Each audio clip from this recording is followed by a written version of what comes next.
जैसे आपको मालूम है, दिसंबर क्रिसमस का एक पर्व है और पूरी दुनिया भर में क्रिसमस का पर्व बड़ी खुशी के साथ, आनंद के साथ और बड़े उत्साह के साथ पूरे विश्व में ये पर्व मनाया जाता है। लेकिन मैं एक सवाल के साथ शुरू करना चाहता हूँ। What if Jesus had never been born? क्या होता यदि यीशु कभी जन्मे ही नहीं होते? तो फिर कैसे क्रिसमस मनाते और कैसे ये पूरी दुनिया खुशी और उत्साह का ये पर्व मना पाते अगर यीशु कभी जन्मे ही नहीं होते?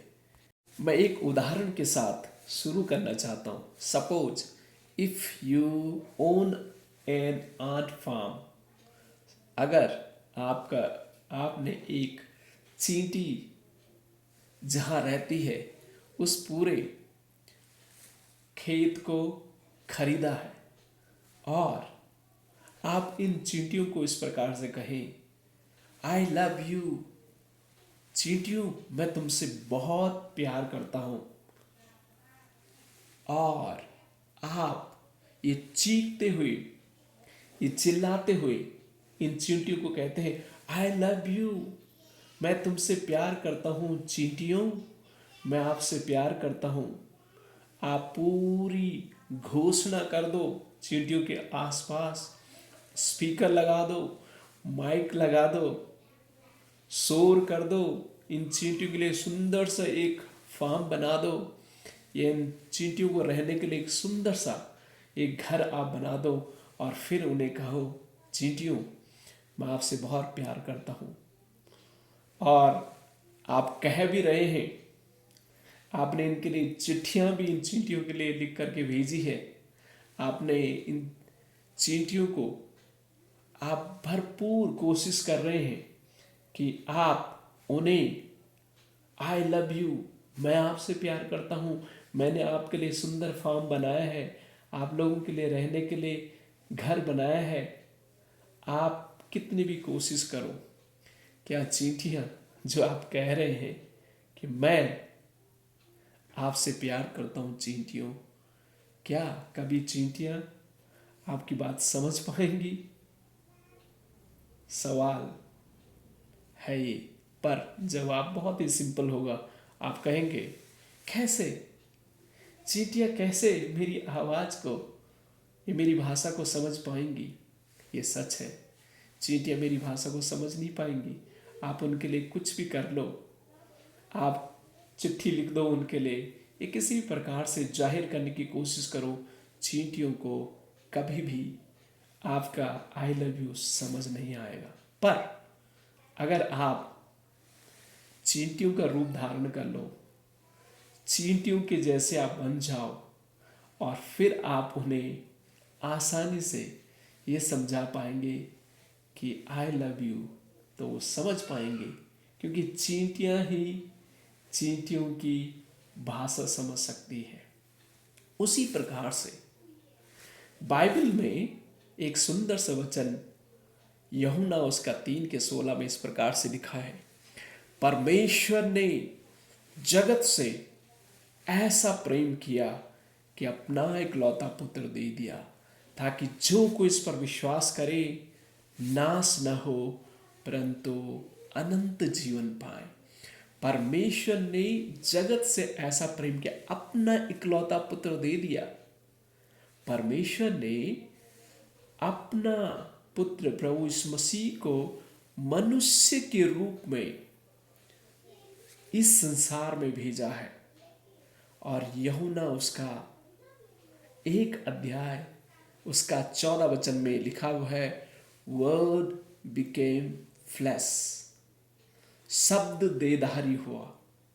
प्रभु यीशु मसीह संसार में मनुष्य का रूप धारण करते हुए इस संसार में देह धारण किया, ताकि मनुष्यों को बता सके कि परमेश्वर मनुष्यों से कैसा प्रेम करता है, मनुष्य का रूप धारण करके फिर मनुष्यों को बताया।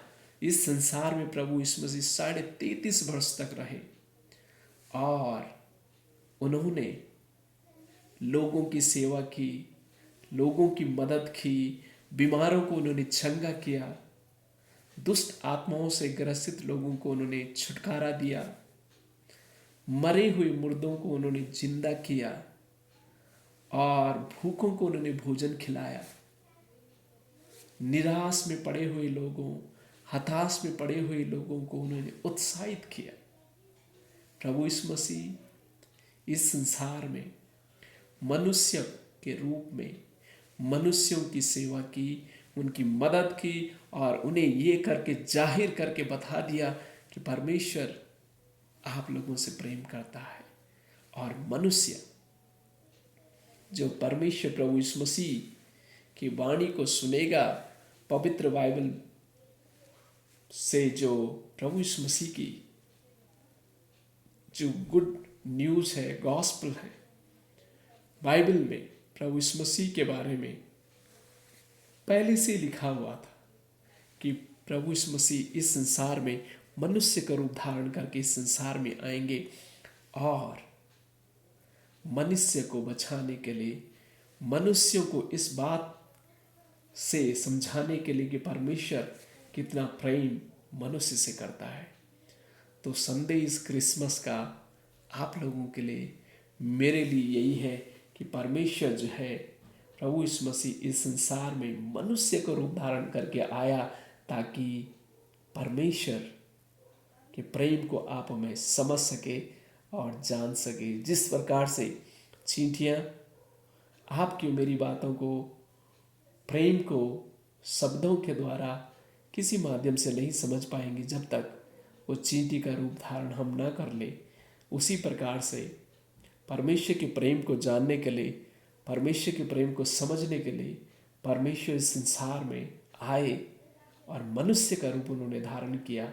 और जो कोई उन पर विश्वास करता है, उनके प्रेम को जिसने चखा है, वही उसके प्रेम के बारे में दूसरों को बताता है। तो आज पूरे संसार में मैं इसको बड़ी डंके की चोट में कहता हूँ कि जिसने प्रभु यीशु मसीह के प्रेम को चखा है, उसके प्रेम को समझा है, जो उसके बारे में अच्छे से जानता है, वो लोगों को उसके प्रेम के बारे में बताता, क्योंकि उस व्यक्ति ने परमेश्वर के प्रेम को समझा है और वो उस प्रेम को दूसरों को बताता है। ये सच है। आप और मैं खुशी जब तक हम बांटे नहीं, तब तक आप और मैं चैन से नहीं रहते हैं, क्योंकि खुशी को हम जाहिर करना चाहते हैं। तो ये क्रिसमस सीजन एक खुशी का सीजन है। क्रिसमस सीजन एक शांति, अमन का संदेश है। और क्रिसमस सीजन और कुछ नहीं है। क्रिसमस यही है, क्राइस्ट मस, यानी प्रभु यीशु मसीह जो है वो आप लोगों से, हम लोगों से प्रेम करता है, मानव जाति से प्रेम करता है। और वही प्रेम की गवाही ये क्रिसमस के सीजन में हर एक मनुष्य के लिए है। तो परमेश्वर किसी धर्म, किसी मजहब, किसी एक कम्युनिटी के लिए नहीं आया, वो मानव जाति के लिए आया है। ये किसी एक धर्म मजहब के लिए नहीं, प्रभु यीशु मसीह पूरे मानव जाति के लिए संसार में आया। और लिखा हुआ है योना 3:16, परमेश्वर ने जगत में पूरी जाति, समुदाय और धर्म मजहब के लोग आते हैं। परमेश्वर ने मनुष्य से, पूरे संसार से ऐसा प्रेम किया कि अपना इकलौता पुत्र दे दिया मनुष्यों के लिए, पूरी जगत के लिए, पूरी दुनिया के लिए। परमेश्वर ने अपना पुत्र को इस संसार में भेजा ताकि परमेश्वर के प्रेम को मनुष्य को बता सके, समझा सके। और यही क्रिसमस का संदेश है। परमेश्वर हर एक से प्यार करता है, हर एक से प्यार करता है। और आपको और मैं भी परमेश्वर से तभी हम जाने जाते हैं कि हम उसके लोग हैं, जब हम एक दूसरों से प्यार करते हैं। और प्यार अनकंडीशनल है, उसमें कोई कंडीशन नहीं है। तो परमेश्वर का प्रेम जो है अगापे लव है, अनकंडीशनल है, कोई कंडीशन उसमें नहीं है। तो परमेश्वर हर एक से बातचीत करता है, हर एक से प्यार करता है। God bless you.